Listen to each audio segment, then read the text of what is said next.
Bueno,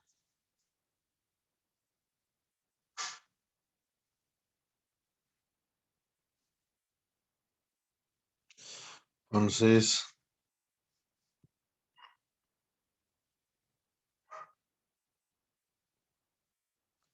estamos hablando todavía y por unas semanas de la teoría clásica de campo, ¿cierto? Yo lo voy a colocar un rule a esta página para que yo ya soy como torcidito. Entonces,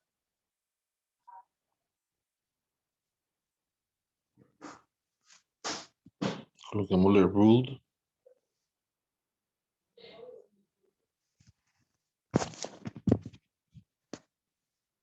acá.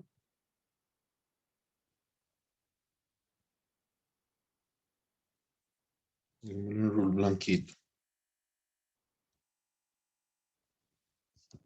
Bueno,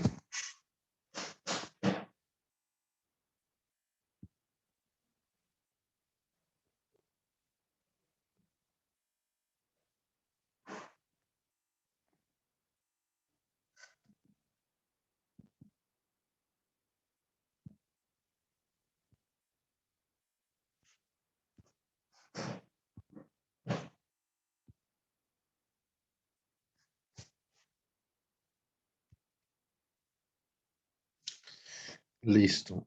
Entonces,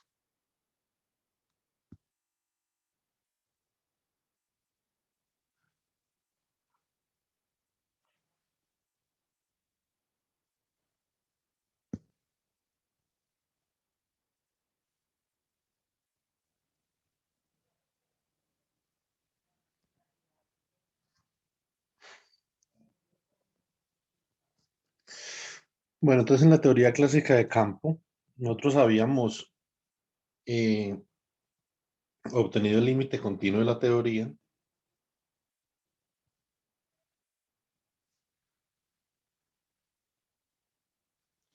Entonces, para el límite continuo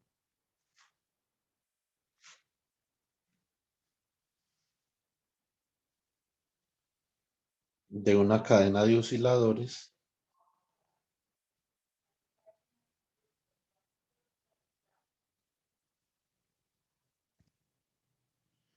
con invarianza traslacional, ¿cierto?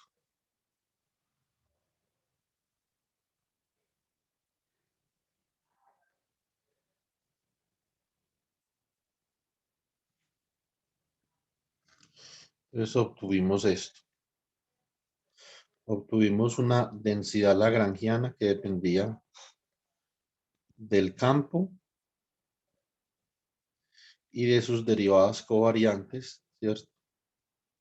Era un medio de mu de phi punto al cuadrado menos un medio de y de la derivada. Espere, esto no me va a quedar acá, hagámoslo un poquito más comprimido por acá.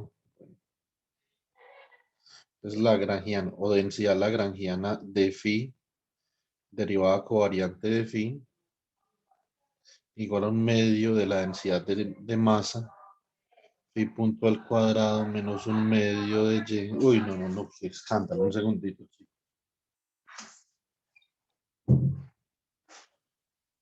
Listo, mucho mejor. Está haciendo mucha bulla por allá. Por, por ejemplo, lo que llamamos phi prima al cuadrado. Listo. Entonces, y entonces a partir de acá, pues podíamos obtener una, una ecuación de movimiento. Listo. Entonces, ecuación de movimiento. Ecuación de movimiento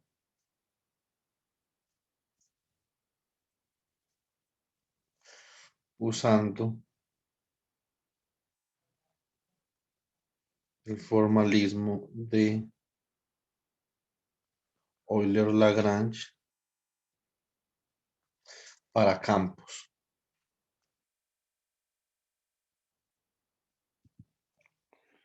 Bueno,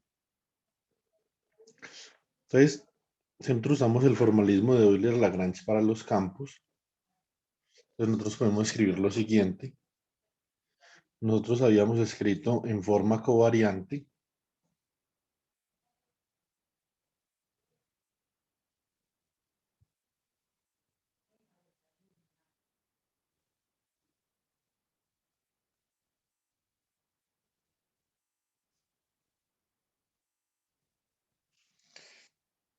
habíamos escrito la siguiente ecuación de movimiento. Derivada de la densidad lagrangiana con respecto al campo menos la derivada parcial, bueno, la derivada covariante de la derivada del lagrangiano con respecto a sus derivadas covariantes, igual a cero, ¿cierto? Entonces esto es lo que nosotros llamamos la ecuación de Euler-Lagrange para los campos y nosotros, ups, ¿qué es? Un segundo, una pequeñita sorpresa.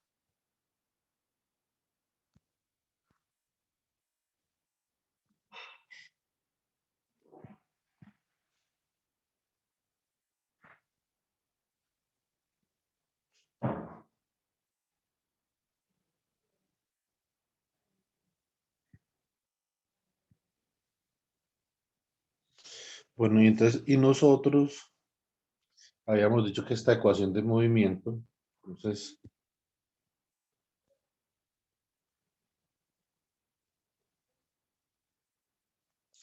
la ecuación de movimiento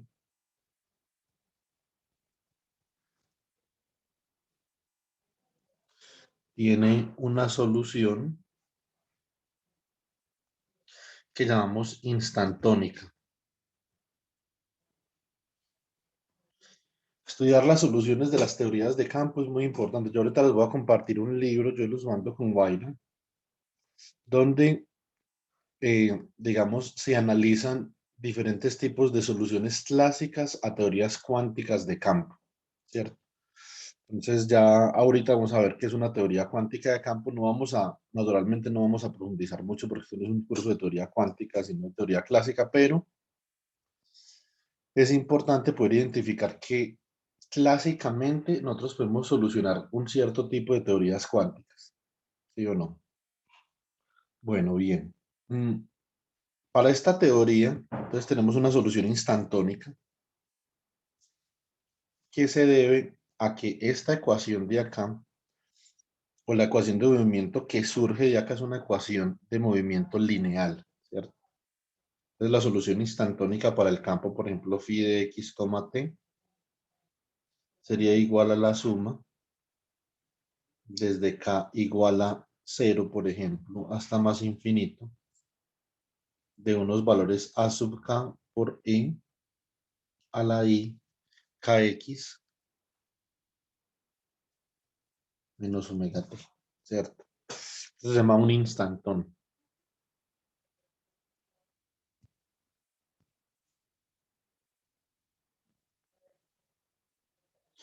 Nosotros podemos pensar, por ejemplo, en nuestro curso de métodos matemáticos para la física cuando teníamos una ecuación de onda, ¿cierto? Nosotros, por ejemplo, teníamos una ecuación de onda, digamos una ecuación de onda para el campo eléctrico. Teníamos el laplaciano vectorial de E, ¿cierto? Menos 1 sobre C al cuadrado. A ver,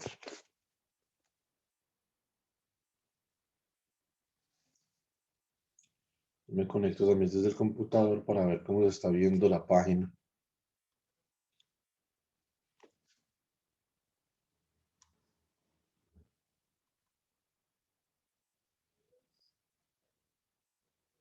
Un segundo.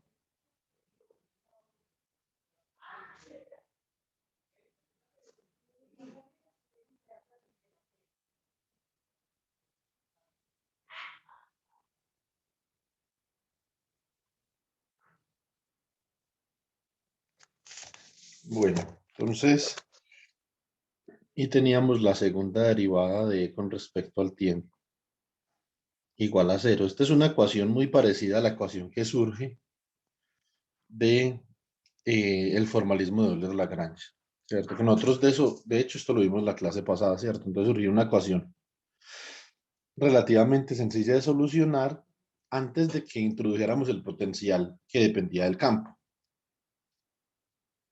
Después de que introducimos el potencial que dependía del campo, ya eso es otro cantar, ¿cierto? Pero antes era una ecuación como este estilo. Ustedes pueden ver que acá el espacio y el tiempo están unificados.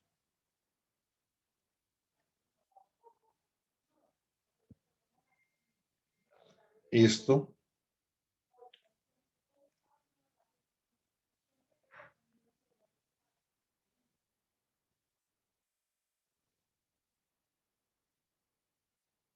Esto no es otra cosa que la segunda derivada con respecto a X, la segunda derivada con respecto a Y, la segunda derivada con respecto a Z, ¿cierto?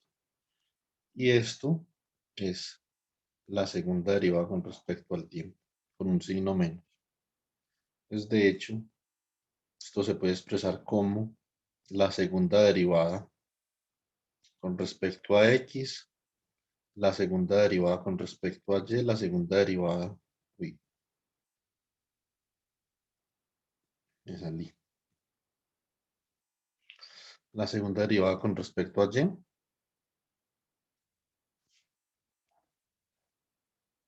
segunda con respecto a Z y acá menos, segunda derivada con respecto al tiempo, ¿sí o no?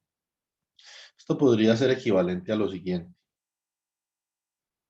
Esto podría ser equivalente, que eso fue lo que hicimos cuando hicimos la integración por partes, ¿cierto? Entonces pasamos una derivada covariante, estar actuando sobre la variación del campo, la pasamos a actuar sobre la derivada covariante, ¿cierto? Entonces, esto podría ser derivada con respecto a X, derivada con respecto a Y, derivada con respecto a Z, menos la derivada con respecto a T. Un producto punto en el espacio-tiempo, derivada con respecto a X, derivada con respecto a Y, derivada con respecto a Z, derivada con respecto a T, ¿cierto? Por lo tanto, este término de acá sería como algo así. Este término sería como un D sub mu y este término sería como un D super mu en estructura covariante. Y de acá esta ecuación, ¿cierto? Ah, bueno, acá me faltó la C. La C va acá dentro de esta derivada. Listo. Miren, yo borro aquí tantico. Que de hecho eso nosotros vimos la semana pasada, que esa C va a ir dentro de la estructura espacio-tiempo. No, de hecho, formalmente hay una I, ¿sí o no? Hay una I y una I. Entonces lo que pasa es que I por I es menos uno, entonces por convención uno a veces escribe simplemente esto, las tres derivadas espaciales menos la derivada temporal y la otra la escribe positiva, pero pues no es necesario. O sea, si usted lo quiere escribir con la letra I, lo puede escribir con la letra I. Esto sería más derivada de ICT, ¿cierto? Lo mismo acá, derivada con respecto a ICT, ¿sí o no? Es que eso queda ahí como muy comprimido. Dale un segundo, yo miro a ver si me cabe si escribo más pequeño.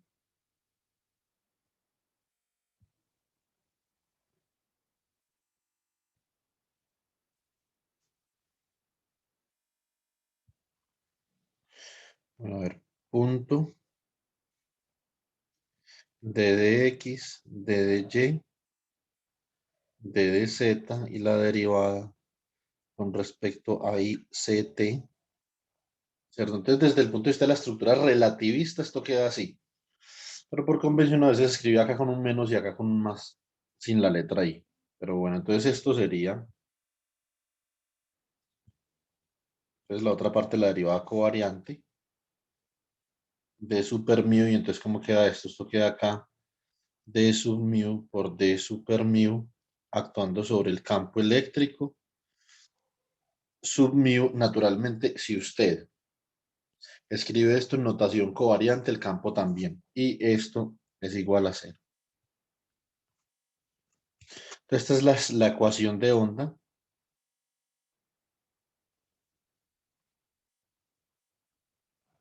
Electromagnética en estructura covariante, ¿cierto? Nosotros la semana entrante vamos a ver mucho este tema de electromagnetismo. Una forma natural en la que uno puede aplicar una teoría de campo que es, digamos, amigable para ustedes en el nivel que se encuentra en este momento, es con el electromagnetismo, ¿cierto? Entonces, igual yo voy a aprovechar para enseñarles algunas cositas de teoría de campos que pueden ser un poquito avanzadas, pero igual no las voy a evaluar. Entonces no me preocupen. Pero digamos que dentro de la evaluación sí es interesante uno poder ver cómo aplica una teoría de campo a la ecuación de onda electromagnética. Ahora, cuando nosotros pensábamos en físico-matemática o en métodos matemáticos para la física, no sé cómo se llamará eso acá. Entonces, esta ecuación tiene una solución instantónica. Entonces es una superposición de modos propios, ¿cierto? En ecuaciones lineales, entonces, en ecuaciones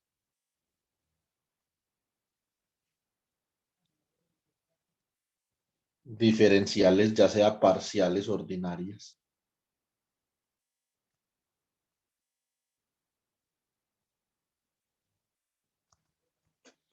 ¿cierto? Diferenciales, perdón, lineales,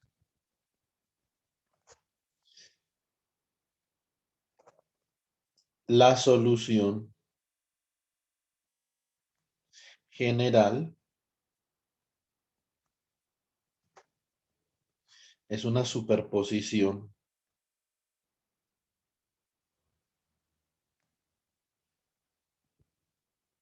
de soluciones individuales, ¿cierto?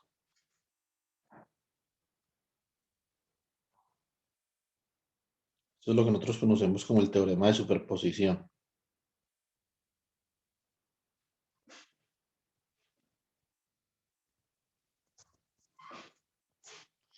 Entonces, en esa ecuación que nosotros acabamos de plantear ahí, podría pasar lo siguiente.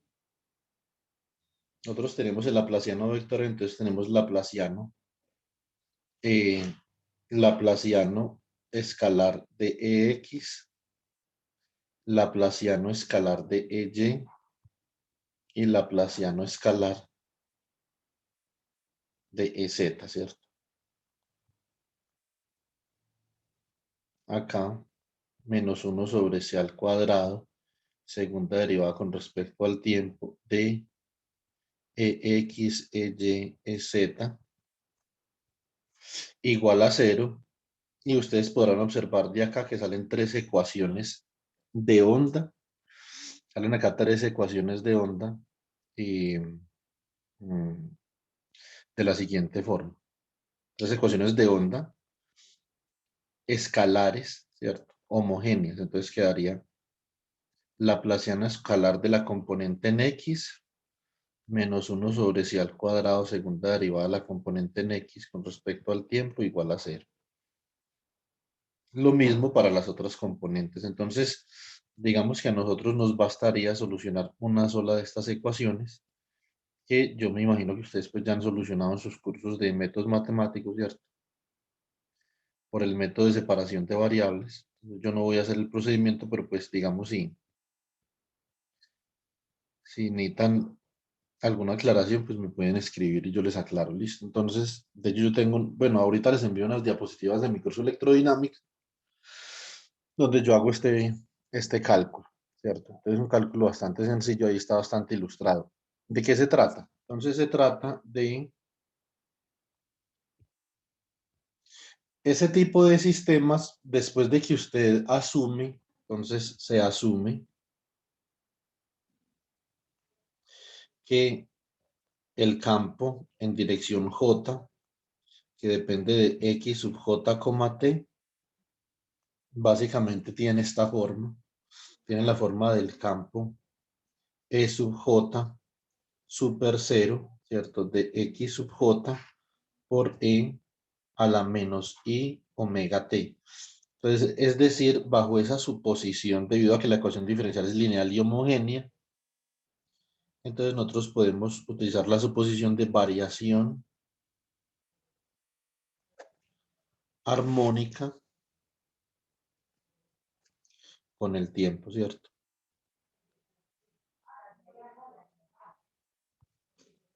Entonces, cuando nosotros hablamos de la variación armónica con el tiempo, básicamente nos estamos enfrentando a lo siguiente. Cuando nosotros reemplazamos esta expresión en nuestra ecuación anterior que tenemos acá, entonces miremos una cosa. Entonces, la segunda derivada de E sub J de XJ de T con respecto al tiempo, pues en esencia es I omega al cuadrado por E sub J super 0 de XJ, lo que es igual a menos omega cuadrado, perdón, por E a la menos I omega T. Entonces esto es menos omega cuadrado E sub J de XJ, T. Y si yo lo reemplazo en la ecuación de onda, entonces acá puedo escribir lo siguiente.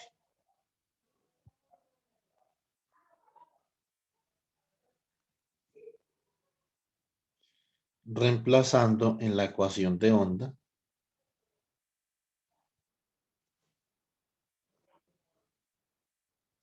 me queda entonces laplaciano escalar del campo E sub J evaluado en XJ, T menos 1 sobre C que multiplica esa derivada que es menos omega cuadrado por E sub J de X sub J, T. ¿Cierto? Esto es igual a 0. Entonces me queda menos por menos más, me queda entonces laplaciano escalar de E sub J más omega cuadrado sobre C cuadrado por E sub J igual a 0. ¿Cierto?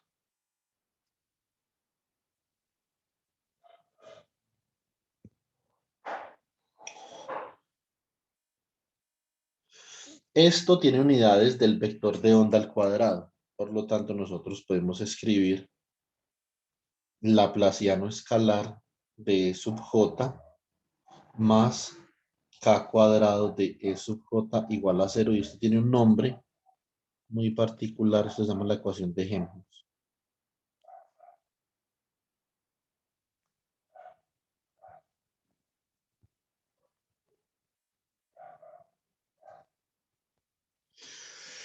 Bueno, muy bien. Esto es cuando nosotros demostramos por separación de variables que la solución a esa onda tiene variación armónica con el tiempo. El instantón tiene variación armónica con el tiempo, como nosotros podemos ver acá. ¿Cierto?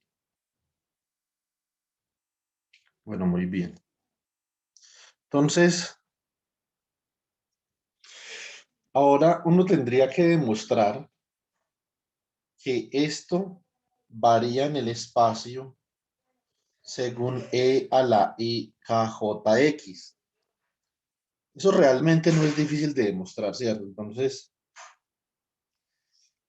uno puede hacer lo siguiente, usted puede decir, listo. Entonces, E sub J, por ejemplo, lo escribo como E sub J de XJ, en este caso, por E a la menos I omega T. Eso significa que queda laplaciano de E sub J de XJ por E a la menos I omega T más K cuadrado por X E sub J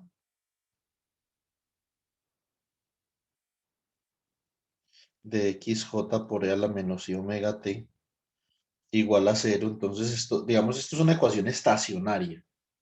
No tiene derivadas con respecto al tiempo, por lo tanto, este E a la menos I omega T sale del laplaciano y se cancela con este otro de acá. Y me queda esencialmente la forma de Helmholtz que tengo acá, ¿cierto? Entonces, me queda Laplaciano de E sub J de XJ más K cuadrado, ¿cierto? De E sub J de XJ. Esto es un oscilador armónico, esto es una sola dimensión. O sea, esto simplemente es la derivada con respecto a XJ. Por lo tanto, me queda segunda derivada con respecto a XJ de E sub J de XJ, ¿cierto? Más K cuadrado de E sub J de XJ, ¿cierto? Igual a 0. Ahora, más importante, digamos que esto es el caso más simple, como para hacer la ilustración. Yo en las diapositivas que les enseño, ustedes ven el caso más general. Si ustedes asumen, por ejemplo, que el campo eléctrico, este campo eléctrico en una dirección particular, digamos, E sub J, puede depender tanto de X, de Y, de Z. Esto va a ser E sub J, ¿cierto? De X por separación de variables E sub J de Y, E sub J de Z, ¿cierto? Y la separación de variables da tres ecuaciones en una dimensión completamente independiente, ¿cierto? Entonces, por eso yo simplemente trabajé esto en una sola dimensión X sub J, pero pues ustedes eso lo pueden obtener. Y si cada una de estas ecuaciones, cada una de estas soluciones independientes que forman un producto, vienen de un oscilador armónico, entonces esto sería acá E, ¿cierto? A la I por KX por X, por E a la I por KY por Y, por E a la I por KZ por Z. Son otra cosa que E a la I, KX por X más KY por Y, más KZ por Z. Esto es E a la I, K vector punto R, donde el vector R simplemente es X, Y, Z, ¿cierto? Así entonces la solución espacio-temporal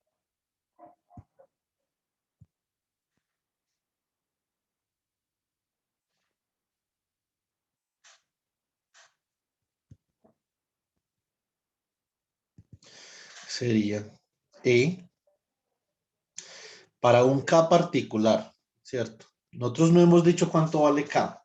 Como esto es una ecuación diferencial lineal, K puede valer muchas cosas, ¿cierto? Entonces, y uno puede demostrar que K ha de estar cuantizado, ¿cierto? Entonces, E sub K de X, Y, Z, T, entonces va a ser igual a E a la I K punto R por E a la menos I omega T. Entonces, E a la I K punto R menos omega T, ¿sí o no? Ahora, cuando uno considera las condiciones de frontera particulares para esta ecuación en derivadas parciales, ustedes obtienen que una de estas soluciones de acá, ¿ustedes qué van a obtener? Van a obtener como algo así.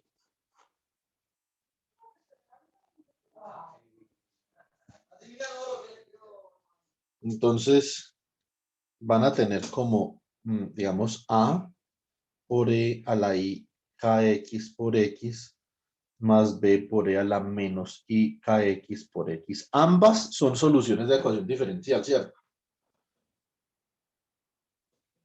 Entonces, ¿qué tienen ustedes? Digamos que esto es f de x, por ejemplo, una solución de una ecuación diferencial. Entonces, ustedes dicen listo. Entonces, f de 0 va a ser igual a más b y esto va a ser igual a 0, una condición de frontera, de donde yo voy a tener que a menos b es igual a, perdón, a es igual a menos b, ¿cierto? Ahora, supongamos que vamos a evaluar la función en la otra parte de la frontera. Esto es, por ejemplo, una cajita. Esto puede ser una cajita así, de lados L por L, ¿cierto? Esto vale L, esto vale L, ¿cierto? Entonces la frontera es 0 y L. Listo. Bueno, esto es f de L y esto va a ser igual a ¿quién? Esto va a ser igual a por E a la I kx por L menos A por E a la menos I kx por L, ¿cierto? Y esto es igual a 2A por I que multiplica al seno de I kx L. Y esto debe ser igual a 0. Naturalmente, para que eso sea igual a 0, pueden pasar dos cosas, ¿cierto? Pueden pasar dos cosas. Una es que K sea 0, ¿cierto? Entonces ese sería el caso trivial, ¿cierto? Cuando el vector de onda es 0, pues básicamente eso nos deja con una longitud de onda infinita. Eso simplemente es una constante en el espacio. Eso no nos sirve a nosotros para estudiar el comportamiento dinámico del campo eléctrico, ¿sí o no? La otra es que K por X sea un entero. Entonces Kx por L, perdón, Kx por L sea un entero, o sea que esto sea un entero por pi, ¿no? Entonces, nosotros estamos hablando de n veces pi. Entonces estamos hablando que el seno de un entero pi siempre es cero, ¿sí o no? Entonces pueden graficar el seno de x y x.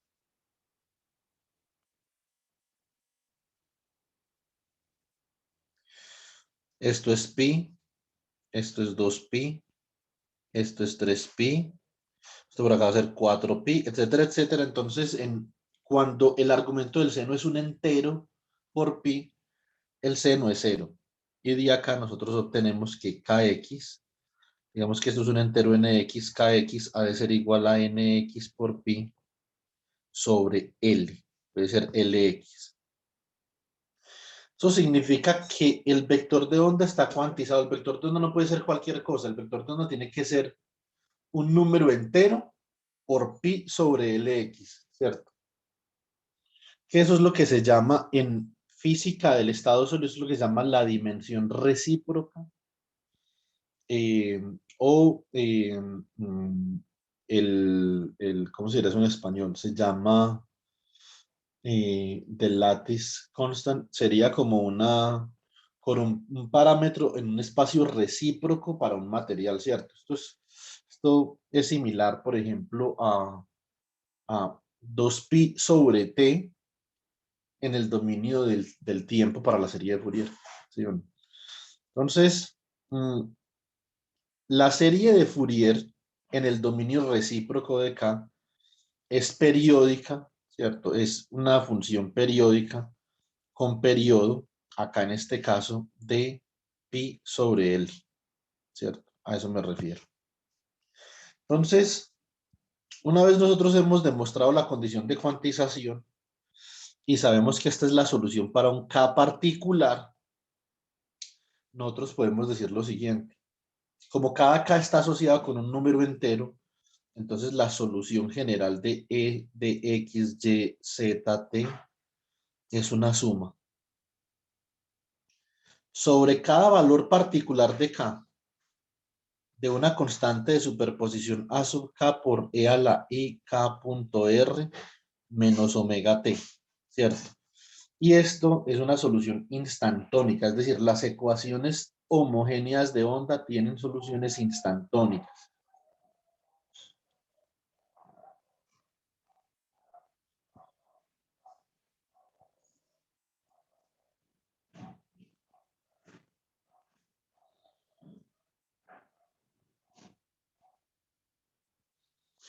Un instantón, desde la perspectiva del análisis de Fourier, se puede ver como una superposición de modos propios con una frecuencia determinada, ¿cierto? Recuerden las series de Fourier.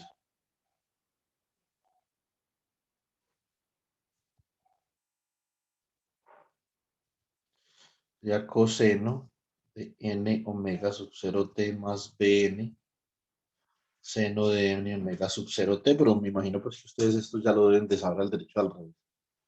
Entonces, listo. Ahora Entonces nosotros hemos demostrado que este tipo de ecuaciones, que son ecuaciones lineales, homogéneas, ¿cierto? Sin potencial, tienen en efecto esa solución que nosotros hemos llamado solución instantónica y son las soluciones a este tipo de ecuaciones de movimiento de Euler-Lagrange, ¿cierto? Que esencialmente la ecuación de movimiento de Euler-Lagrange que nosotros podemos obtener es una onda, ¿cierto? Es una onda. Ahora, o sea, es algo de la forma de mu, de super mu, actuando sobre el campo igual a cero, una onda. Pero nosotros el miércoles hablamos de otro tipo de solución. ¿Se acuerdan de qué solución hablamos? Cuando introdujimos el potencial.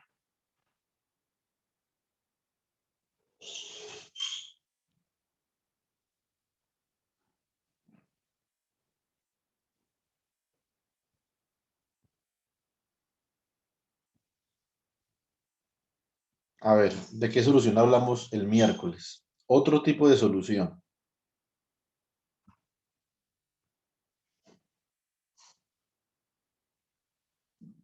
Profe, si mal no recuerdo, soluciones no lineales, ¿no?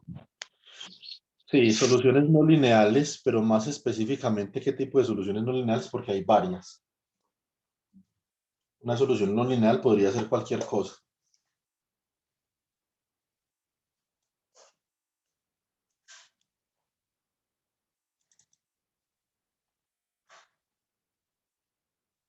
Sí, Valentina, una solución estática, pero esa solución que nosotros obtuvimos tenía un nombre particular, ¿recuerdan? El solito no. El solitón. Excelente. Entonces teníamos una solución solitónica para la densidad de energía, pero para el campo no, para el campo teníamos una solución King, ¿cierto? Teníamos una solución King y eso, digamos que fungía del hecho de que ahora el lagrangiano tenía un potencial. Entonces, y decíamos que teníamos una teoría de campo interactuante, ¿cierto? Pero como muy bien dice Valentina, estamos analizando la solución de nuestra teoría de campo el régimen, en el régimen, un segundo, chicos. Ya, tranquilo.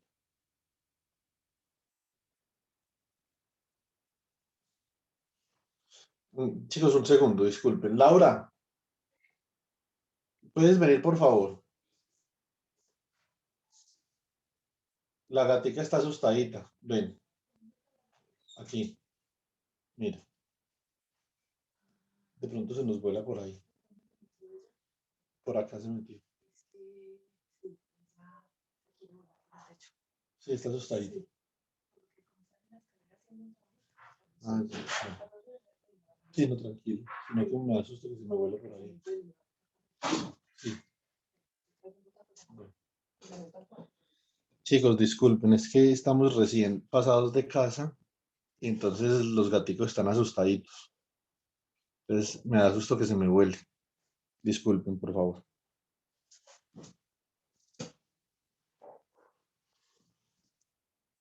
Bueno, entonces esta era una teoría de campo. Se subió. Sí.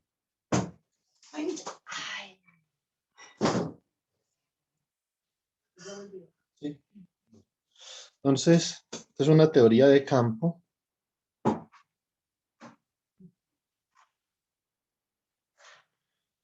interactuante, ¿cierto?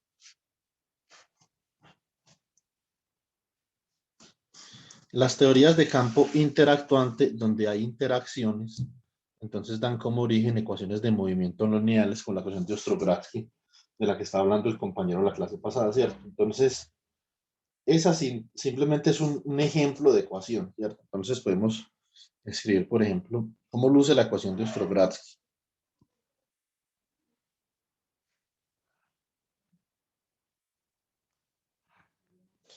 Ecuación de Ostrogradsky.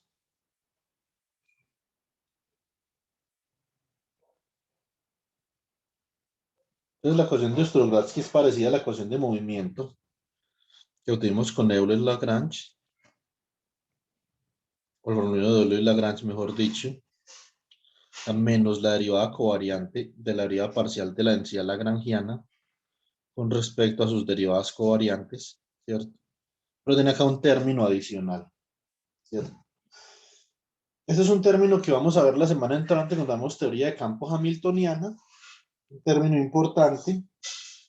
Entonces acá tenemos la derivada covariante, pero de segundo orden de mu, de nu, ¿cierto?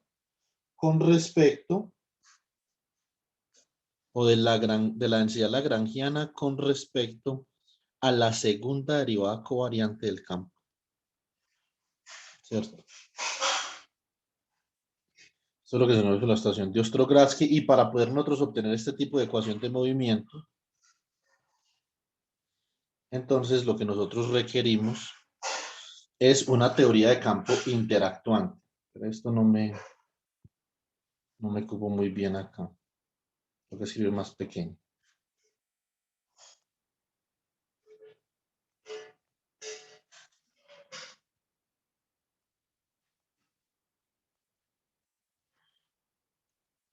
Entonces derivada con respecto a las derivadas covariantes más el término de Ostrogradski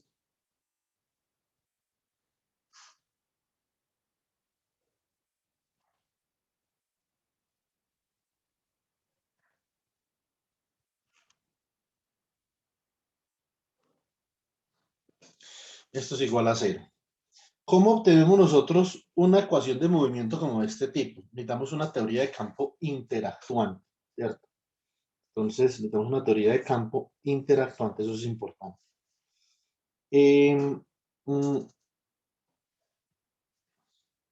Digamos que ecuación de movimiento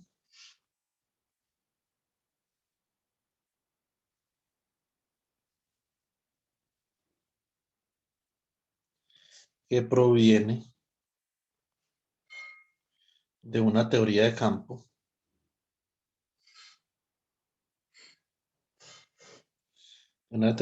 coloquemos acá por el momento con más estructura. Listo. Una estructura diferente a la teoría de campo sencilla que nosotros habíamos planteado, que era densidad lagrangiana evaluada en phi y en sus derivadas covariantes igual a un medio de mu de phi punto cuadrado menos un medio del coeficiente de Young por phi prima cuadrado, ¿cierto? Entonces, bueno, nosotros exploramos varias posibilidades, o exploramos una posibilidad, digamos, genérica, entonces por una teoría de campo interactuante.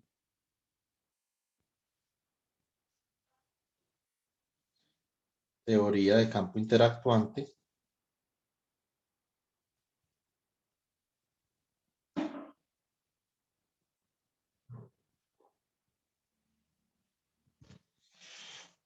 ¿Sí o no? Entonces, ¿cuál era esta teoría?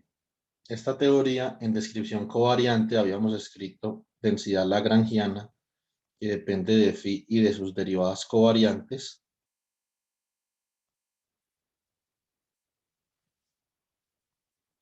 Esto es igual a un medio de sub mu de phi, de super mu de phi, ¿cierto? Menos un potencial que depende de phi, y ese potencial, vamos a escoger un potencial másico, que es como el potencial de Higgs. Entonces, V de phi era un potencial másico que venía de esta forma.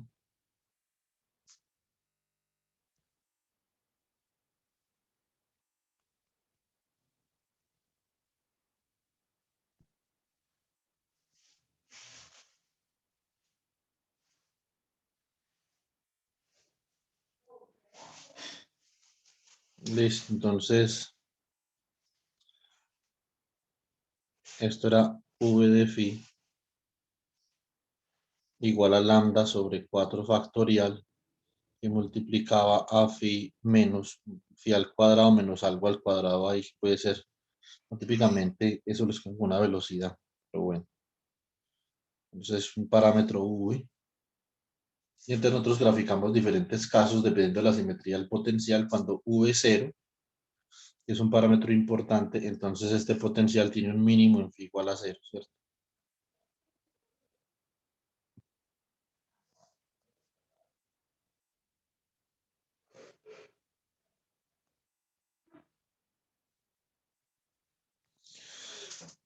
Esto era para V igual a 0, ¿cierto?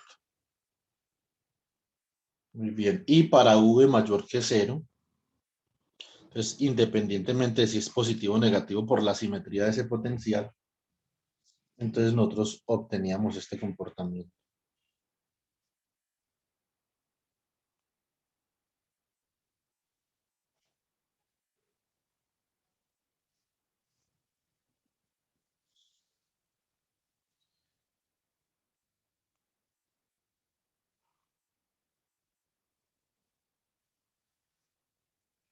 Y yo les había explicado que esto tiene, digamos, una similitud con el potencial de Higgs. Esto es V diferente de 0.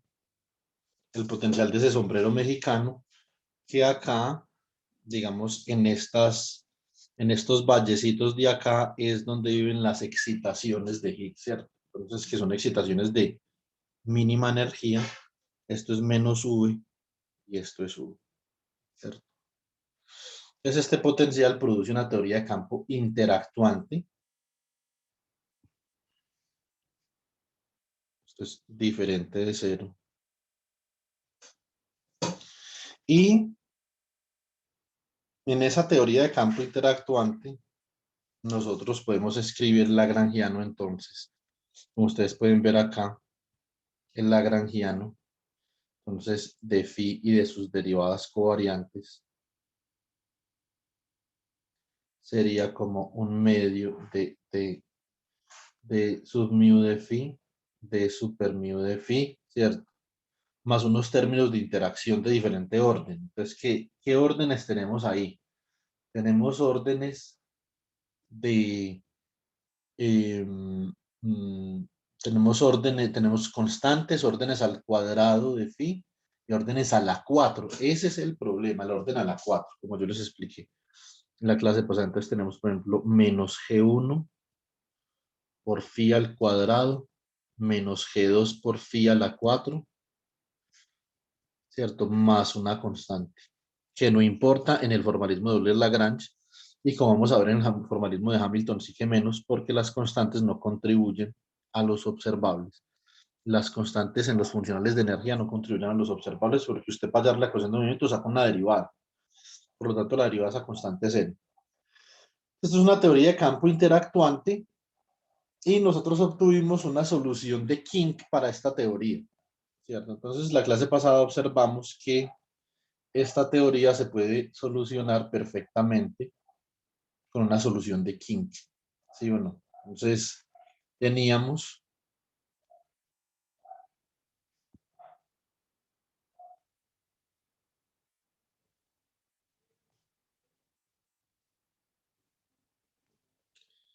teoría de campo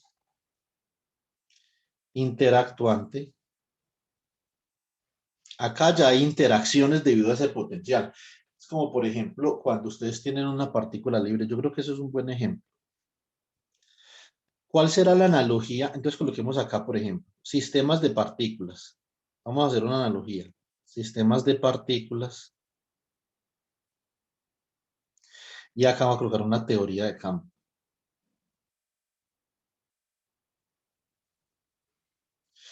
En la parte para sistemas de partículas, nosotros podemos comenzar con la siguiente consideración. Entonces, una partícula libre, cuando yo hablo de una partícula libre, estoy hablando de un lagrangiano, ¿cierto? Que depende de una coordenada Q y una coordenada P, a lo sumo, pues, ¿cierto? Pero en el lagrangiano solo aparece P. Esto es pi al cuadrado sobre 2m. Acá puedo colocar una teoría de campo libre. En una teoría de campo libre, así como acá, entonces solo aparecería Q punto, esto sería Q punto al cuadrado, ¿cierto? Por M sobre 2. Acá también solo aparecerían las derivadas covariantes, no más. No depende de la posición. Una teoría de campo libre no depende de la posición y el lagrangiano de una partícula libre tampoco, ¿cierto? Entonces, digamos pues en este caso particular, ¿cierto? Usted podría tener un oscilador armónico, esa partícula ya no es una partícula libre, pero no es una teoría interactuante tampoco, ¿cierto? Simplemente usted tiene un potencial de confinamiento. Eso no es libre, pero tampoco es interactuante. Entonces, para una teoría de campo libre tendríamos L de phi, ¿cierto? De mu phi igual a un medio de mu por d sub mu phi de super mu phi. Esta sería una teoría de campo libre, ¿cierto? Que nosotros la podemos solucionar, es muy fácil de solucionar, etcétera, etcétera, ¿cierto? Bien. Nosotros también podemos tener acá una teoría armónica, que es una teoría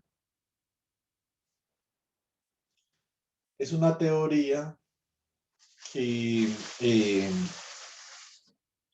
en la energía depende de la posición al cuadrado, ¿cierto? Entonces, por ejemplo, ¿cómo sería una teoría armónica?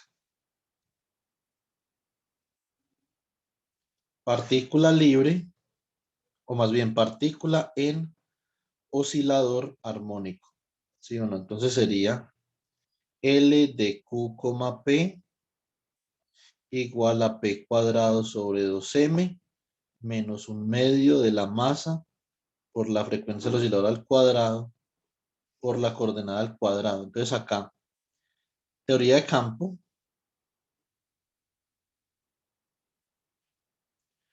con potencial armónico. Entonces sería L de phi, de sub mu phi igual a un medio de d sub mu de phi, de super mu de phi menos un medio del campo al cuadrado. Bueno, coloquemos acá todas las constantes, coloquemos acá una constante gamma porque no me cabe por phi al cuadrado. O para que ustedes vean la estructura, ¿cierto? Entonces, ahora, ¿cómo sería entonces una teoría interactuante? ¿Cuál sería una teoría interactuante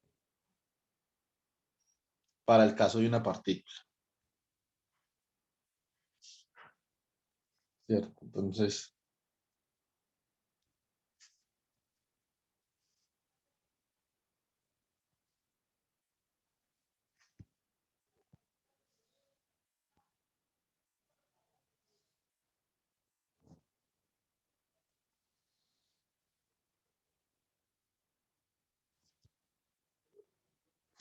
para un sistema de partículas.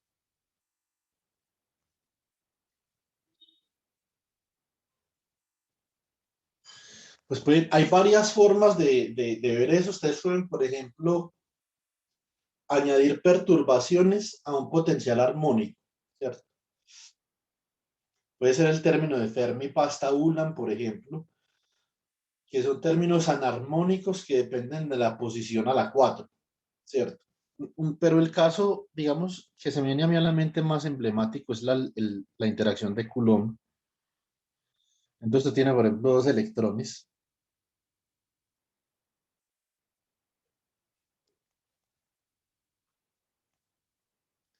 Entonces tiene un lagrangiano de esta forma.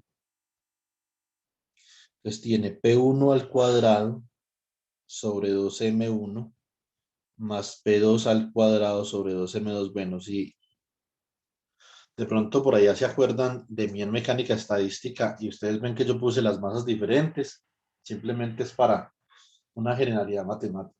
¿Sí o no? Eso no quiere decir que uno pueda distinguir entre electrones. Uno no puede distinguir entre electrones. Entonces, menos un potencial que depende de la coordenada relativa entre Q1 y Q2, ¿cierto?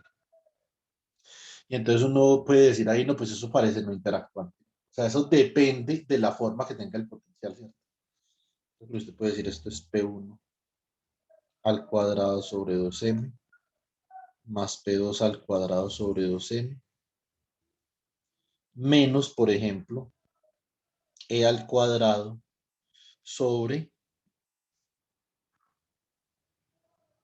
4pi epsilon sub 0 que multiplica a la magnitud de Q1 menos Q2. Pero resulta que esto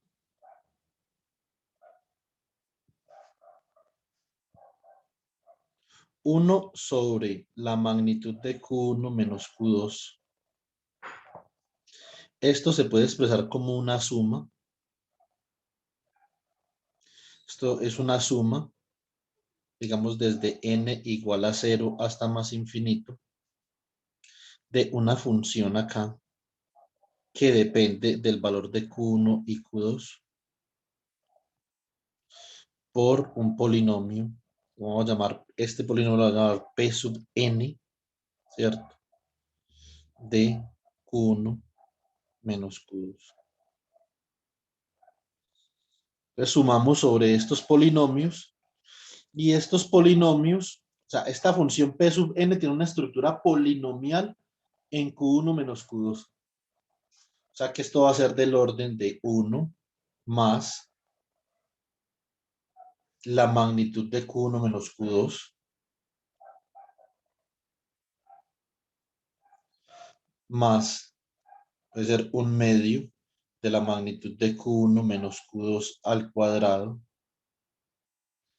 más 1 sobre 3 factorial de la magnitud de Q1 menos Q2 a la 3 más 1 sobre 4 factorial de la magnitud de Q1 menos Q2 a la 4, etcétera, etcétera, ¿cierto? Muy bien. Esto tiene que ver con los polinomios de Legendre. Listo. Es una expansión conocida para el kernel de Coulomb, 1 sobre la magnitud de Q1, Q2, y esto tiene que ver con el polinomio de Legendre. Entonces nosotros podemos ver acá claramente que para el potencial de Coulomb, esta teoría, bueno, no coloquemos esto con esa L así, sino que coloquémosla con la L convencional. Entonces esta teoría para el potencial de Coulomb, nosotros estamos hablando de una teoría interactuante para este sistema de dos partículas. En términos matemáticos, en términos físicos, claramente hay una interacción porque tenemos el potencial de Coulomb, ¿cierto? Entonces, cuando hay una interacción, ¿cómo nosotros en física percibimos la interacción? Ustedes me dicen, dígame una frase en la que se pueda evidenciar que uno tiene una interacción. Una frase simple, por no decir que tiene una interacción, es la cinemática de las partículas que interactúan está acoplada. Usted puede tener un acoplamiento posicional con otra cosa, ¿cierto? Entonces, ¿eso qué significa? Si usted quiere irse para Estados Unidos, necesita un pasaporte con una visa, ¿sí o no? Entonces, Colombia y Estados Unidos comienzan a acoplarse diplomáticamente en ese momento, por ejemplo. Más sin embargo, si usted no va a ir a Estados Unidos, usted se puede mover libremente por todo el mundo, independientemente de, bueno, eso realmente no es tan cierto, pero digamos que en el hipotético caso, pues que Estados Unidos no controlara muchas otras naciones de alguna forma, eso no se podría mover libremente sin una visa de Estados Unidos en el pasaporte. Usted no está restringido cinemáticamente por no tener la visa. Se puede desplazar por otras partes, ¿cierto? Más sin embargo, si hubiera una interacción, su cinemática estaría restringida a estar en algún país que tuviera un convenio diplomático con Estados Unidos, por ejemplo. Entonces, usted ya no se puede mover con libertad, a pesar de que usted puede entrar y salir de Estados Unidos con una visa. Eso sería como un acoplamiento. Más sin embargo, cuando su cinemática comienza a ser afectada por usted no tener la visa, entonces ya hay como una interacción. Es como una forma de uno ver las interacciones. La otra es, por ejemplo, usted puede estar con un compañero, sí o no, y entonces usted puede decidir, eh, digamos, jugar ajedrez o jugar parques con un compañero, pero eso no afecta a su cinemática, es su decisión si usted se acopla con él o no. Más sin embargo, suponga que usted y su compañero están amarrados, usted amarra su tobillo con un lazo y su compañero también. Puede que el lazo sea muy largo, pero de alguna forma si su compañero se mueve para la izquierda, tarde que temprano usted también se va a tener que mover para la izquierda. Y si su compañero se mueve para la derecha, usted también.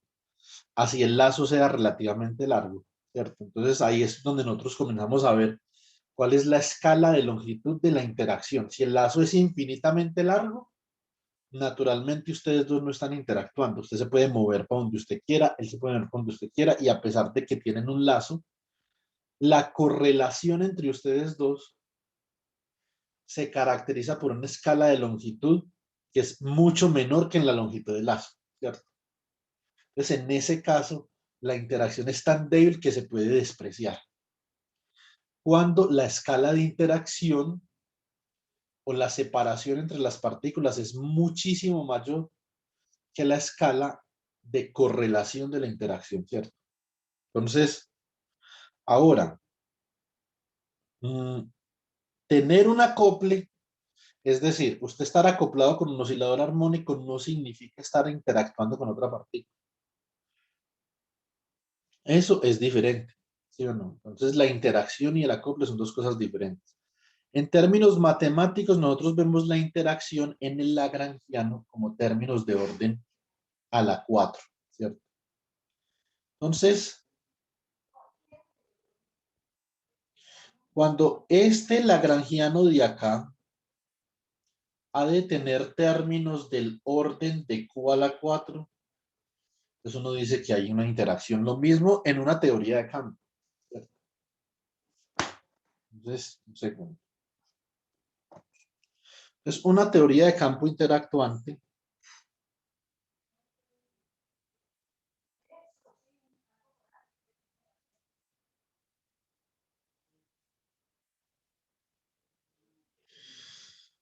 básicamente tiene la forma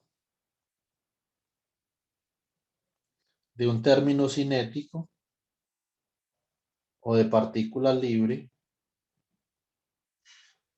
Usted, por ejemplo, podría tener un potencial armónico acá, un medio de m por lambda al cuadrado, por phi al cuadrado, que depende de la posición, pero también podría tener, por ejemplo, un término g sobre 4, ¿cierto? Que depende de la posición a la 4. Entonces, estas se llaman las teorías phi-4, ¿cierto?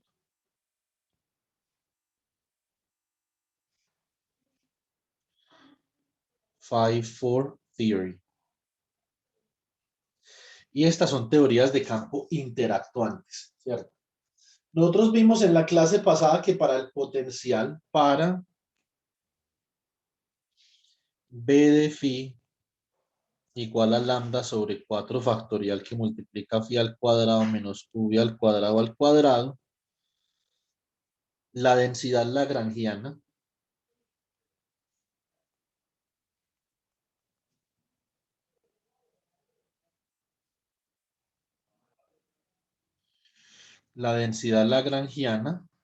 ¿cierto?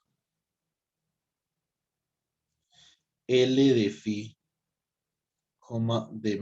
de sub mu phi igual a un medio de mu, de sub mu de phi, de super mu de phi, menos v de phi, produce un campo phi de R, más bien phi, coloquémoslo en una sola dimensión, phi de xt phi de x, t es igual a más o menos una constante gamma por la tangente hiperbólica de una constante alfa, por ejemplo, que multiplica a x menos x. ¿Cierto? Como dice Valentina ahorita, eso está en el régimen estático, régimen estacionario, no tenía t, pero pues yo puse a t ahí. No importa. Entonces, estas soluciones las llamamos kink y anti-kink. Esas son las soluciones de esa teoría de campo.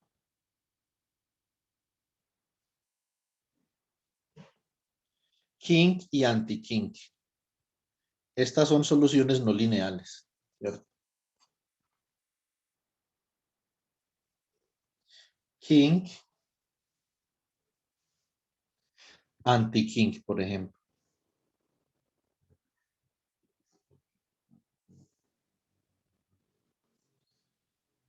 Listo.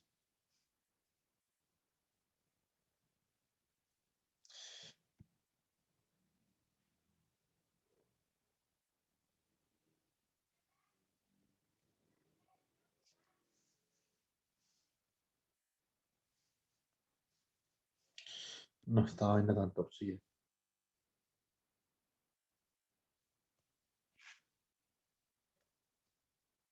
Esto sería phi de x, por ejemplo, ¿cierto? El campo.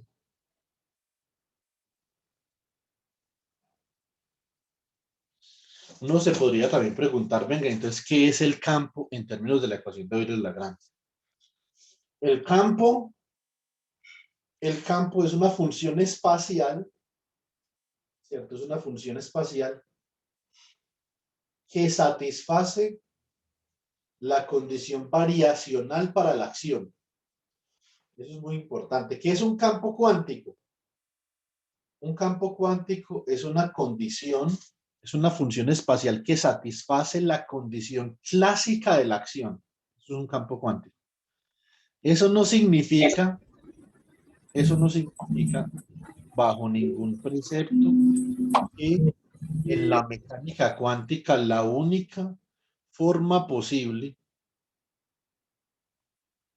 para yo construir un campo sea a través de la minimización de la acción, o sea, que la variación de la acción sea cero.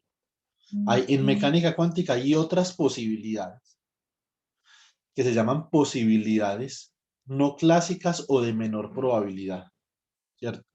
Entonces, en mecánica cuántica nosotros consideramos diferentes trayectorias posibles en el espacio-fase. No solamente la trayectoria que minimiza la acción. Ahora hay varias trayectorias. Esa es la distinción fundamental entre una teoría clásica y una teoría cuántica de campo, ¿cierto?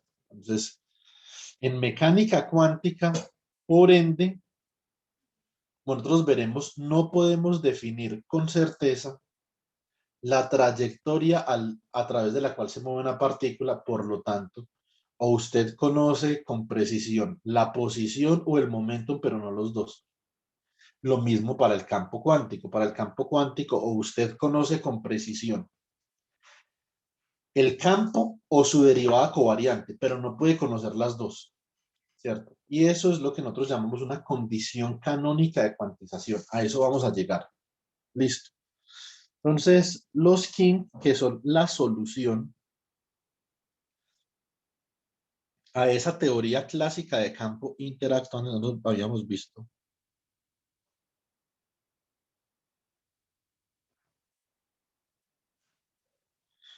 Esto es un objeto recontranolineal. ¿Cómo hace uno para saber? Por la saturación. Esto es una tangente hiperbólica. Entonces usted puede decir, no, pues a mí la tangente hiperbólica, bueno, esto tiene pinta de ser lineal alrededor de x igual a 0, si tiene razón. Esto es lineal alrededor de x igual a 0, pero solo alrededor de x igual a 0. Es una linealidad asintótica.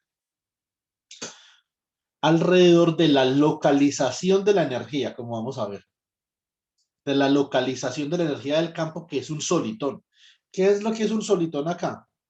Un solitón viene a ser la densidad de energía de este campo y está localizado. más la solución de la teoría de campo es un kink y un anti-kink. Vamos a mirar el anti-kink.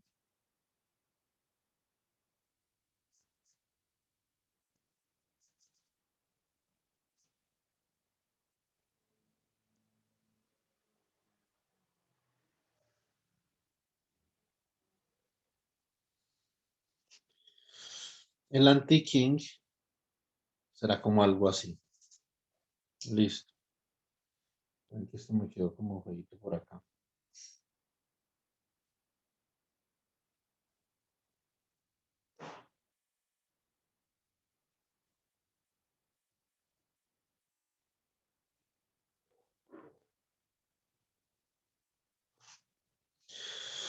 Ese es el anti-kink.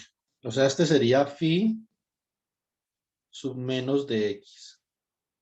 Y este sería el phi sub más de x. Ahora, en cualquiera de los dos casos,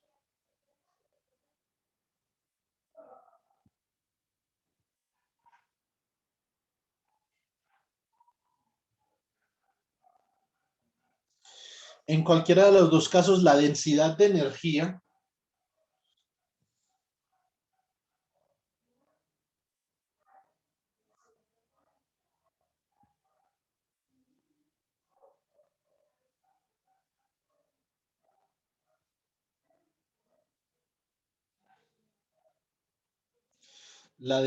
energía sería algo como d sub phi más menos de x respecto a x, y esto va a ser igual para ambos casos.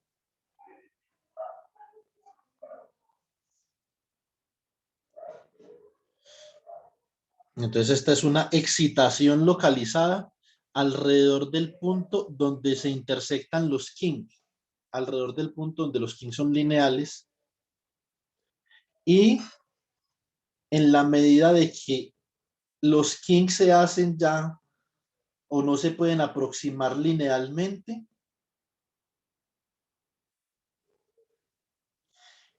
el solitón naturalmente se dispersa a cero, ¿cierto? Entonces esto es un solitón es una excitación localizada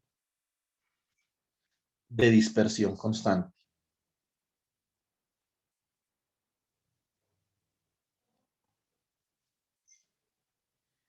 Excitación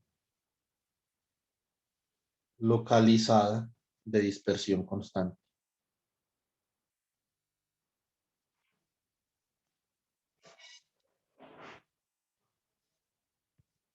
Esto es un solitón. Hay diferentes teorías de campo que conllevan a que la densidad de energía sea un solitón, ¿cierto? Y eso tiene una interpretación particular en la mecánica cuántica particularmente útil, muy útil. Entonces, de hecho, el problema que les puse a ustedes con el paper es un problema que, digamos, integra diferentes contextos relevantes de la mecánica cuántica de muchas partículas en un límite que llamamos el límite del campo medio, una teoría efectiva.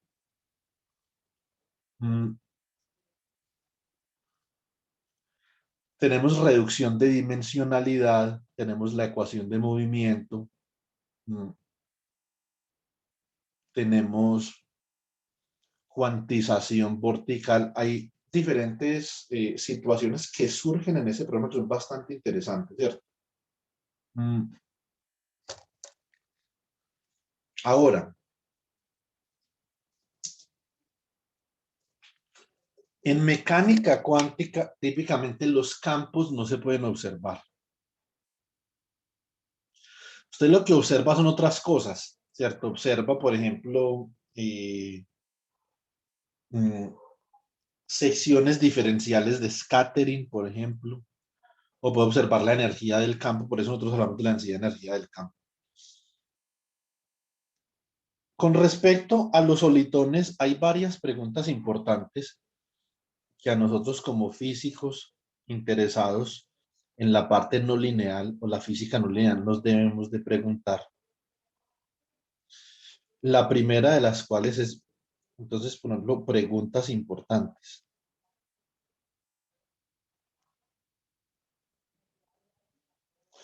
La primera, ¿existen los solitones en la naturaleza?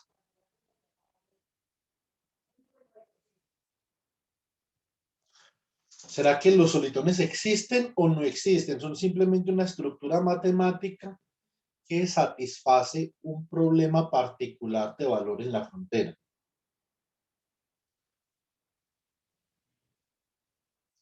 Esa es una discusión que hay que dar, esta es una discusión importante. Hay muchas teorías físicas, muchas, no dos ni tres, que tienen solución solitónica. Excitaciones no lineales, ¿cierto? Excitaciones topológicas, geométricas. Entonces, si una teoría física que ha sido obtenida, digamos, mediante una serie de suposiciones razonables desde la perspectiva del método científico tienen solución solitón, pues uno asume que los solitones existen y como nosotros los físicos, no así. Entonces, pero de pronto un matemático le puede decir a uno, no, eso lo que usted tiene ahí no es un solitón por tal razón, porque los matemáticos son testarudos, ¿cierto? Entonces todo tiene que ser axiomáticamente limpio como ellos lo están pensando, ¿cierto? Y eso es una vaina muy jodida pues para uno cumplir, en física sobre todo, porque estamos, digamos, estamos ignorando una gran cantidad de grados de libertad y de correcciones que pueden ser correcciones correcciones del orden de 1 sobre alfa a la n para n muy grande, entonces por lo tanto esa corrección es pequeña, pero pueden ser correcciones que jueguen un papel importante para satisfacer algunas condiciones de la solución, ¿cierto? Y si no la satisfacen, entonces los matemáticos no les sirven. Entonces digamos que ese es un problema ahí, esa es una inconsistencia entre la visión matemática del solitón y la visión física del solitón. Yo les diría que el solitón, por ejemplo, sí existe, pero ya habría que hacer, digamos, un análisis de scattering para determinar si cumple con los axiomas matemáticos que debe de cumplir. Hay varios axiomas matemáticos que el solitón debe de cumplir, ¿cierto? Y uno de ellos es la propagación sin dispersión, ¿cierto? Entonces, es una excitación localizada, como yo les expliqué la clase pasada, está localizada alrededor de un punto, tiene una localización, y en la medida que se va propagando en el tiempo, el solitón conserva su dispersión. Esto es una condición característica de soluciones de sistemas no lineales, que son sistemas de dispersión constante. Un sistema lineal sería un sistema en donde esa dispersión alrededor de su punto de localización comienza a aumentar a medida que usted se comienza a propagar, ¿cierto? Pero el solitón no. Entonces el solitón es una excitación localizada.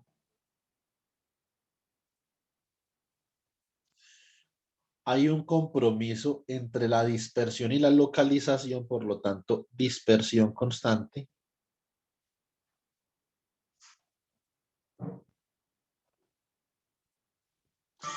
Y hace scattering elástico. Esta es importante. Hace scattering elástico.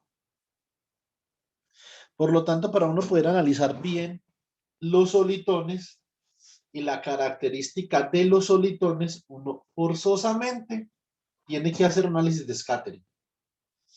Si yo tengo unos solitones, por ejemplo, supongamos que yo tengo, que es de lo que trata el paper, que vamos a discutir en el taller parcial. Yo tengo, por ejemplo, una geometría toroidal. Digamos que esto es un toro.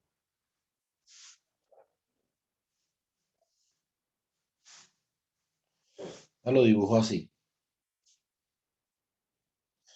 A ver si soy capaz de dibujarlo como lo dibuja un amigo mío. Es que lo dibuja este man, como algo así, algo así. No, yo para dibujar sí, perdí el año, pues. A ver, dibujámoslo más bien así.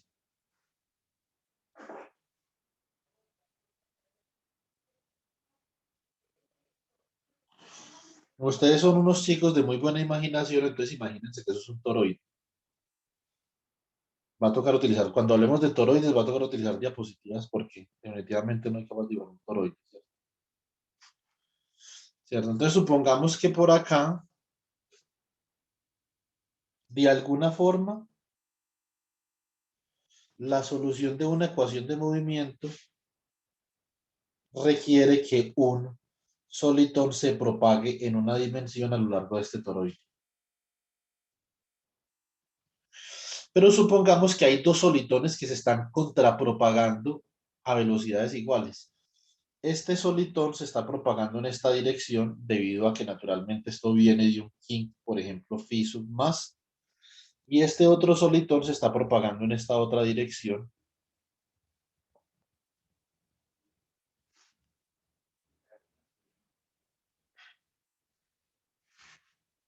debido a que estoy en un kink phi sub menos. Por ejemplo, en este punto va a haber un scattering de solitones.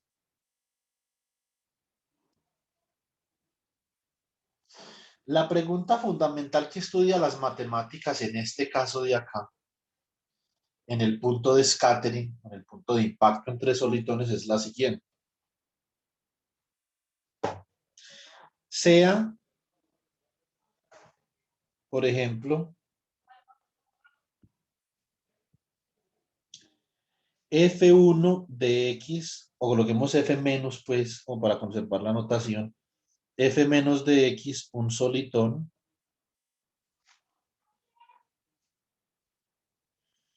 viajando en dirección, en coordenadas cilíndricas ahí, en dirección menos A sub phi, por ejemplo. Y sea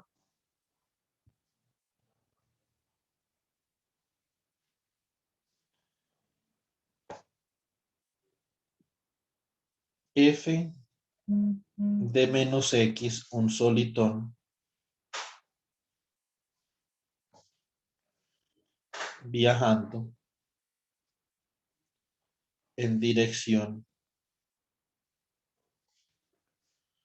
menos A sub phi. Ahorita me equivoqué. Espera un momentico. Esto sería menos A sub phi o A sub phi.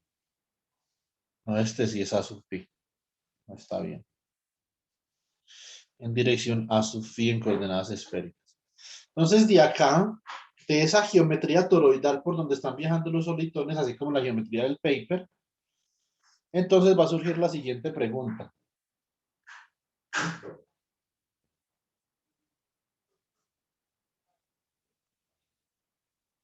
Después del impacto,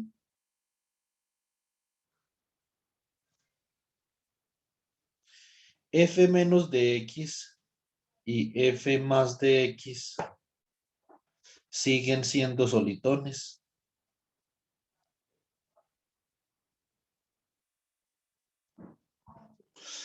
Pregunta importantísima. Los solitones deben de sobrevivir al impacto. Es decir, después del impacto, el solitón no se puede comenzar a dispersar en la medida que se está propagando.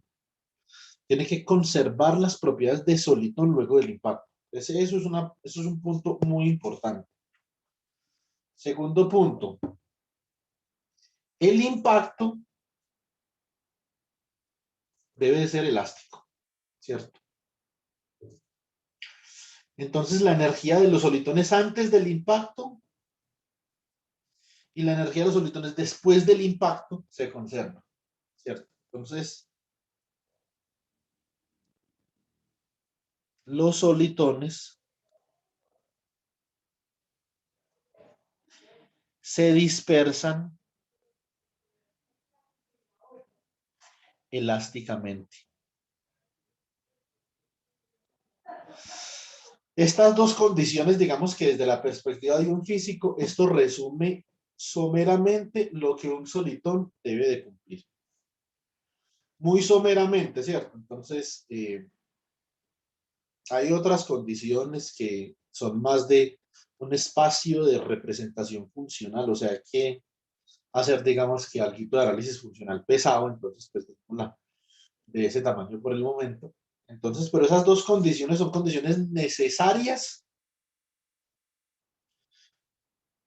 para que f de menos x y f de más x sean solitones. Bueno, acá se me fue el f sub menos.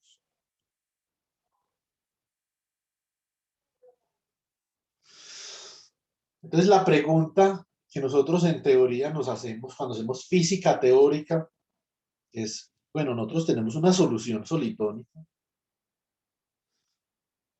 Yo discutía mucho de esto con una compañera mía ucraniana que ella halló una solución en solitones. En su tesis de doctorado halló una solución en solitones para el problema de los polarones en la materia condensada, ¿cierto? Y entonces yo comencé a analizar, bueno, ¿será que, o sea, en un medio tan poco dispersivo como la materia condensada, eh, como la materia condensada a temperatura relativamente baja comparada con las otras escalas características de energía, ¿no será que uno puede argumentar que ambas de esas soluciones polarónicas son solitones? Entonces ahí digamos que eso es una pregunta importante que no es tan sencilla de solucionar. Uno puede hallar una solución solitónica, puede, digamos, establecer una interrelación entre la parte teórica y la parte experimental, es decir, la solución solitónica permite predecir algunas situaciones importantes del experimento, pero aún así nos quedamos sin saber si realmente un solitón o no, ¿cierto? Entonces, nosotros digamos que estimamos que tiene unas características solitónicas relativamente robustas. Lo que pasa es que en física, ¿qué sucede en física? En los experimentos, las excitaciones, que son típicamente las que se representan de forma solitónica, como por ejemplo un polarón en la materia condensada, ¿sí o no? Por ejemplo, eh, un bosón en partículas, por ejemplo, una onda de materia en los condensados de Einstein-Bose en mecánica cuántica a ultra baja temperatura. Ese tipo de excitaciones tienen tiempos de vida, es decir, tiene un tiempo de vida que está relacionado por la incertidumbre de Heisenberg eh, está relacionado con la incertidumbre de Heisenberg con la energía del solitón. Entonces, dependiendo de la escala de energía solitón, escala de tiempo solitón, el tiempo de vida del solitón o de la excitación podría ser mucho, podría ser poco. Entonces tendríamos que estar hablando de que la excitación es solitónica en una escala de tiempo característica endógena al sistema físico. Y eso es algo que las matemáticas no consideran, por ejemplo, ¿cierto? Simplemente si en un tiempo infinito de observación existe un instante de tiempo en donde el solitón se comienza a dispersar, ya no es solitón, o en donde colisiona de forma inelástica, ya no es solitón. Entonces, digamos que la física es un poquito más compleja que una simple axiomatización matemática. Entonces, pero de todas formas vale la pena uno estudiar diferentes tipos de solitones y ver si existen o no, ¿cierto? Entonces, yo les había comentado el libro de Peirari Daosuo. Ese libro, yo tenía ese libro en Japón, pero cuando me vine de Japón, se me perdió ese libro y otros libros en el viaje. En este momento no sé dónde están, podrían estar en cualquier lugar del mundo, ¿cierto? Entonces los mandé en un barco y nunca me llegaron. Yo he vuelto a comprar algunos, pero este todavía no lo he comprado. Pero este es un libro interesante, miremos a ver. En Amazon, ¿cuánto valdrá ese libro? Porque yo no lo puedo encontrar digital. No sé si ustedes lo pudieron encontrar digital. Physics of Solitons. Yo lo encontré, pero en francés. En francés, ¿me lo envías, porfa? Dale. Yo por ahí lo vi, pero pues vi que también hay una versión en inglés de Cambridge, pues, de la Sí, editorial esa, pues, pero no la pude, esa sí no la pude encontrar.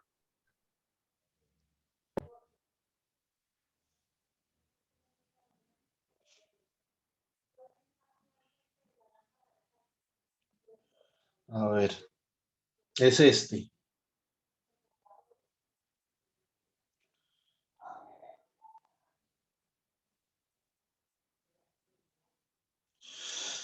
Ahorita lo compro. Es un libro chévere. Pues yo ya me leí el libro, pero pues es bueno siempre uno tenerlo. Y acá yo creo que voy a sacar otra pregunta del taller, que tiene un poquito de mecánica cuántica, pero igual pues yo les explico en clase qué es lo que tienen que hacer, ¿cierto? Entonces, en la biología, las excitaciones no lineales están a la orden del día. Las teorías de campo en la biología están siempre a la orden del día, ¿cierto? Entonces, acá hay varios tipos de solitones que están asociados con la biología. El que nosotros vamos a ver en ese paper está asociado con la materia cuántica a ultra bajas temperaturas y una teoría de campo. Pero acá también hay unas teorías de campo para la biología. Típicamente en la biología las excitaciones localizadas son muy importantes, ¿cierto? Mucho. En el ADN, en la proteína, en el desdoblamiento de una proteína, en la estructura terciaria de una proteína, en la lipidómica, etcétera, etcétera. Entonces, la bioquímica, desde la perspectiva teórica, es muy conveniente entenderla en términos de excitaciones localizadas. Y ahí nosotros, los físicos, entonces inmediatamente entramos y decimos la palabra solitón. ¿Sí o no? Ah, que es que la energía está localizada en esta molécula, en este complejo de Rubisco en la fotosíntesis, ¿cierto? En el complejo fotosintético de Rubisco. Entonces uno dice, fantástico, solitón, ¿cierto? Creo que de eso también hay un libro, una colega mía que hizo su tesis en biología cuántica, esperen, ¿dónde está eso? Está acá. Creo que, a ver, un momentico. Creo que esto se llama así, Quantum Biology, no es que se llama eso. Era un libro que se llama Quantum Biology. A ver si está por acá el que yo conozco. Pues eso se llama Quantum Effects in Biology, pero ese no creo recordar. Está este que se llama Electrodinámica Cuántica de la Fotosíntesis, ¿cierto? Ese es uno clásico, pero este no es el que yo hacía referencia. No, se llama Quantum Biology.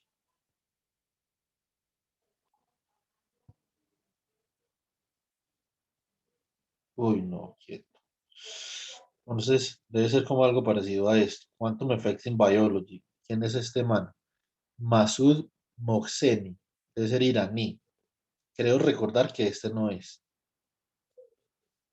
Entonces, en biología cuántica, de hecho, por ejemplo, la localización de energía en el ADN es un problema, eh, es un problema abierto muy importante. De hecho, su profesor Leonardo también ha abordado algunos problemas de biología cuántica en términos de la fotosíntesis, ¿cierto? Entonces, son problemas que nosotros, digamos, estamos continuamente revisando, son muy importantes, muy actuales, además de que la teoría de campo interactuante con solución solitónica, que está a la orden del día, ¿cierto? Entonces, volvamos acá levemente.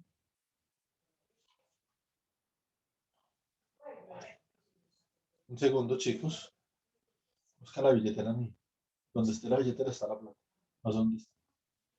Entonces, eh, mm, si nosotros retornamos a las preguntas, entonces, ¿existen los solitones en la naturaleza? ¿Cierto? Otra pregunta importante que uno se puede hacer acá es, por ejemplo, ¿cuál es la escala de tiempo de observación de un solitón? súper importante, ¿cierto? ¿Cuál es la escala? Coloquemos característica, ¿cierto? Característica para el tiempo de observación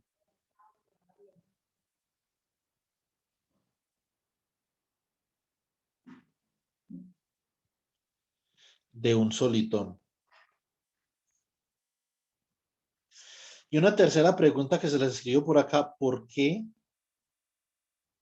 colapsan los solitones?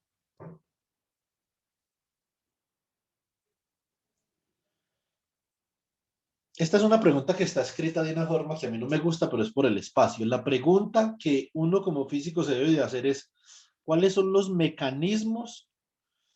¿Cuáles son los mecanismos que inducen el colapso de un solitón? Y naturalmente esos mecanismos tienen que ver fundamentalmente con la disipación de la energía, ¿cierto? Entonces ahí ya estamos hablando de funciones de energía, de densidad de energía, que son relativamente complicadas para estudiar. La disipación en mecánica clásica, digamos que es básicamente muy clara. Uno tiene información en un sistema y cuando uno interactúa con un sistema que es termodinámicamente más grande, comienza a aumentar la entropía, se rompe la invarianza, se rompe la inversión, la simetría de inversión temporal y se pierde información, ¿cierto? En mecánica cuántica es un poquito más complicado porque en mecánica cuántica van a haber interacción entre sistemas en la nanoescala y sistemas en la macroescala y el origen energético del acoplamiento es lo que complica mucho la situación, ¿cierto? Entonces, bueno, ¿qué vamos a hacer el lunes? Entonces el lunes vamos a considerar una teoría de campo que para un determinado parámetro puede ser una teoría de campo que da origen a una ecuación de movimiento lineal o a una ecuación de movimiento no lineal, ¿cierto? Entonces, la muy famosa, incomprendida y sobrevalorada ecuación de Schrödinger, ¿cierto?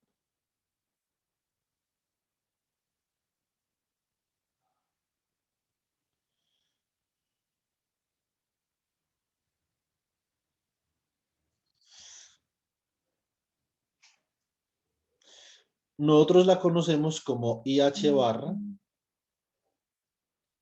derivada de una función de onda con respecto al tiempo, igual a menos H barra al cuadrado, ¿cierto? Sobre 2m laplaciano escalar de la función de onda, ¿cierto? Esta es la ecuación de Schrödinger por una partícula libre.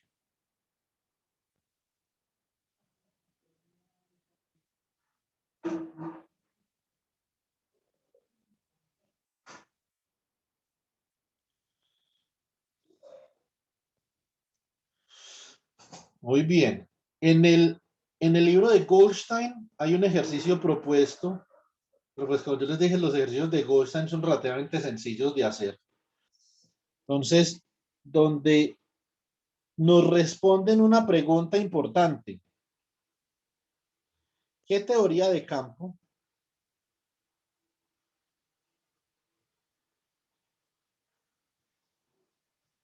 está asociada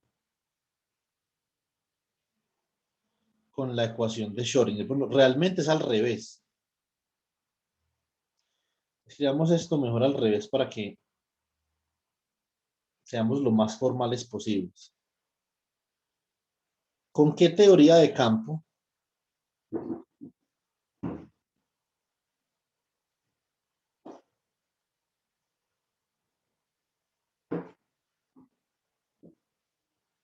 está asociada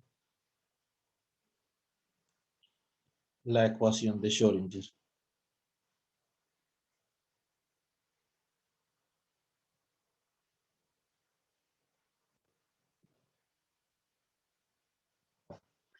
Con la respuesta está ahí en el ejercicio, creo que les dio 4 de Goldstein, bueno, no sé, algo así. Una densidad lagrangiana que depende de phi, ¿cierto? Depende de, y bueno, y de las derivadas covariantes de phi naturalmente, porque ahí hay unos gradientes. Básicamente nosotros tenemos lo siguiente. Tenemos acá, tenemos h barra al cuadrado sobre 8 pi al cuadrado m, gradiente de la función de onda, producto, bueno, acá la estamos llamando phi, entonces gradiente de phi, producto punto con gradiente de phi, asterisco, porque estos son campos complejos, ¿cierto? Más un potencial BDR por la magnitud de phi al cuadrado. Lo que pasa es que acá en este caso pues no tenía potencial, acá no es un término de potencial. Listo. Más H sobre 4 pi por I que multiplica a phi asterisco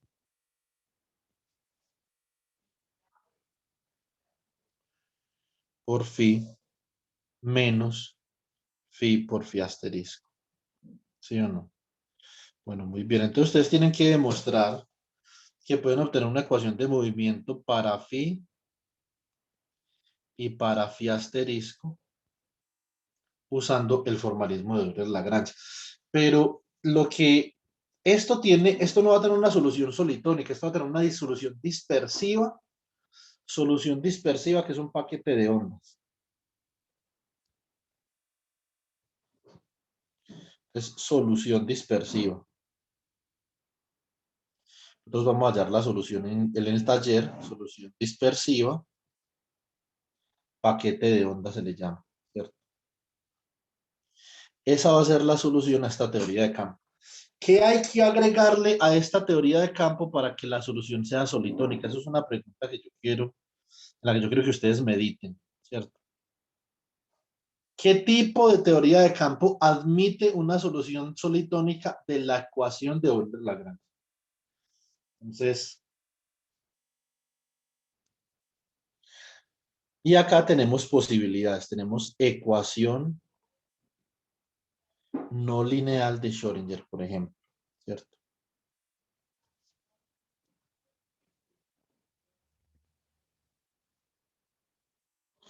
Que los matemáticos típicamente la escriben así, o sea, ustedes en un libro de solitones de matemáticas la van a encontrar como I por la derivada parcial del campo, phi de xt, por ejemplo, con respecto a t, si vamos en una sola dimensión, más una constante p por la segunda derivada de phi de xt con respecto a x, ¿cierto?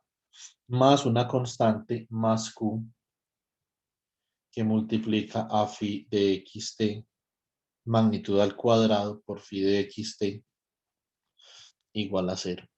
Este término de acá es el término que induce el comportamiento solitónico. Entonces, naturalmente, para Q finito, uno tiene una vaina. Y para Q0, uno tiene una solución dispersiva, que sería la ecuación lineal de Schrödinger, ¿cierto? Entonces, esto sin un potencial. El problema que ustedes tienen, eh, en el taller parcial es con potencial. Es un potencial armónico, ¿cierto? Esto sería la ecuación no lineal de Schrödinger. Eso no tiene potencial, ¿cierto? Entonces, si tuviera potencial, típicamente en física, nosotros a esa ecuación le llamamos diferente. Entonces, a esa ecuación en física le llamamos una ecuación de la forma Gross-Pitaevsky, ¿cierto? Entonces, acá me faltó una cosa, chicos.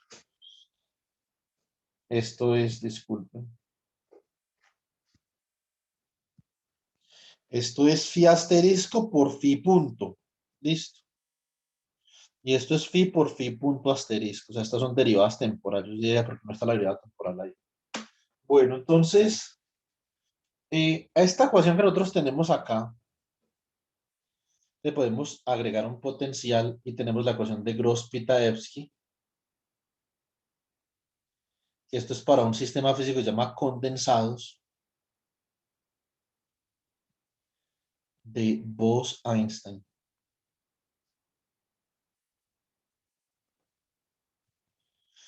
Muy bien, entonces sería algo como, por ejemplo, menos h barra al cuadrado sobre 2m, laplaciano de el campo, más el potencial por el campo, ¿cierto? Más una constante g que multiplica a la magnitud del campo al cuadrado por el campo, ¿cierto? Igual a IH barra por la derivada con respecto al tiempo del campo. Entonces, y esta vaina puede con todo. La pregunta es, ¿con qué teoría de campo están asociadas estas ecuaciones? Que tienen solución solitónica. Eso sí.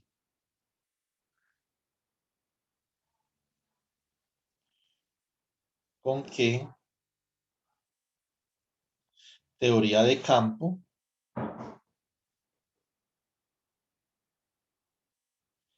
están asociadas estas ecuaciones de movimiento? Muy bien, chicos. Entonces, vamos a ver cómo se ve esto cuando lo exportemos. Espero que esto se vea mejor que las anteriores.